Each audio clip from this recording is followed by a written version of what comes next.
Formação dos estados latino-americanos é o tema da nossa aula agora. Os estados latino-americanos é um tema muito abordado em alguns vestibulares.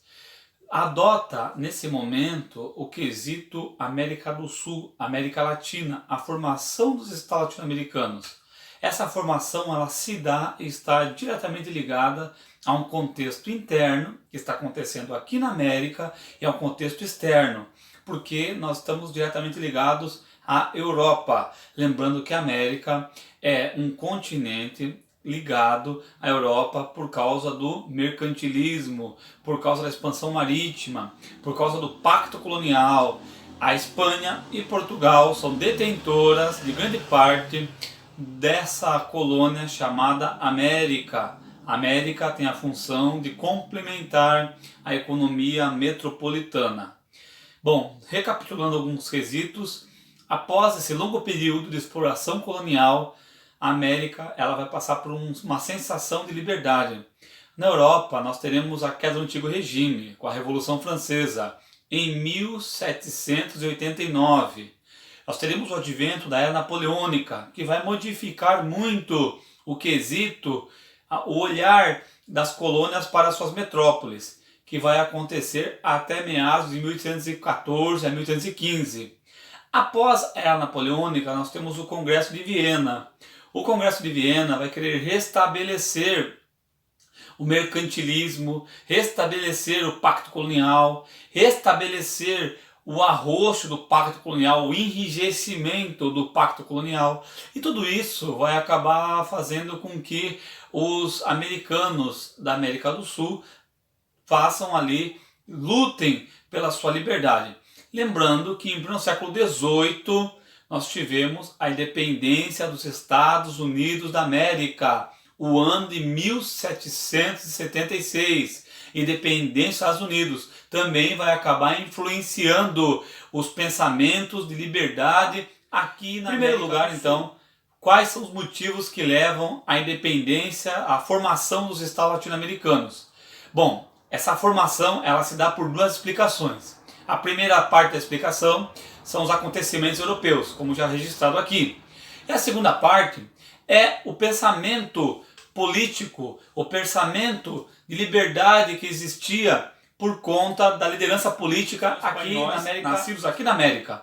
Os criollos, que futuramente serão os caudilhos, vão liderar esse processo de dependência. A população, que é a segunda parte dessa pirâmide, que é composta de indígenas, negros, mulatos. Essa população ela é apenas utilizada como massa de manobra.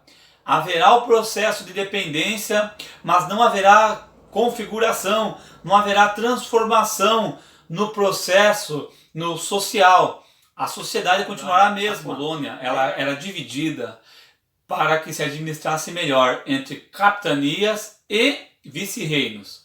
Isso já explica como que a América do Sul ela vai ser tão fragmentada no seu processo de formação. O Brasil, ele é um país. O Brasil é o Brasil. Não é dividido em vários outros países. O Brasil tem uma dimensão continental, mas a América Portuguesa, ela continua única. A América Portuguesa, o Brasil, ele continua sendo um. A América Espanhola, como nós podemos ver aqui, nós temos o Chile, Uruguai, Paraguai, Venezuela, Equador, Honduras e por aí vai. O México, país da América Central e país que vem até o final da América do Sul, como no caso da Argentina. Então nós vemos aqui que esse processo ele é fragmentado. Cada país, cada estado tem as suas características. Isso por causa da determinação, da exploração colonial da própria metrópole chamada Espanha, que dividiu a sua colônia entre capitanias e vice-reinos. Belezinha? Quais são as principais características? Bom, nós temos aqui também a Inglaterra. A Inglaterra também achava por bem que um país unido é mais difícil ser vencido. Então a Inglaterra ela apostava também na formação de pequenos estados, de pequenas estadelas, de estados pequenos, para que ficasse melhor o monopólio econômico inglês sobre esses estados. Líderes militares, líderes regionais, líderes locais, líderes latifundiários, que detêm grande pedaço de terra, que detêm um poder econômico, que detêm até um certo poder militar. Aqui no Brasil, esses líderes são chamados de coronéis. Na América Espanhola, esses líderes são chamados de caudilhos. Então, caudilho é um líder local de caráter paternalista que usa a força para dominar sobre os seus eleitores, sobre determinada região. Nós temos vários caudilhos que vão ter vários nomes de prestígio. Nós temos vários criollos, caudilhos, que vão ali ter um papel importante no processo da formação do seu estado. Caudilismo é o exercício do caudilho.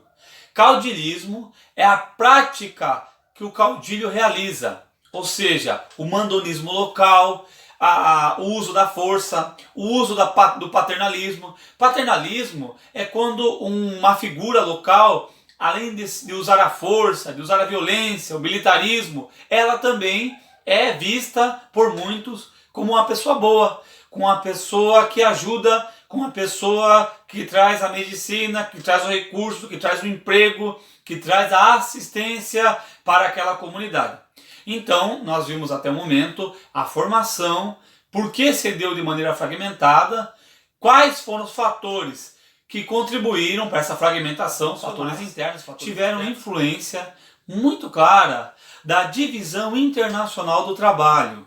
A divisão internacional do trabalho é composta pela sigla DIT, D-I-T, Divisão Internacional do Trabalho, da qual parte do pressuposto de que a esfera global ela é dividida entre norte e sul.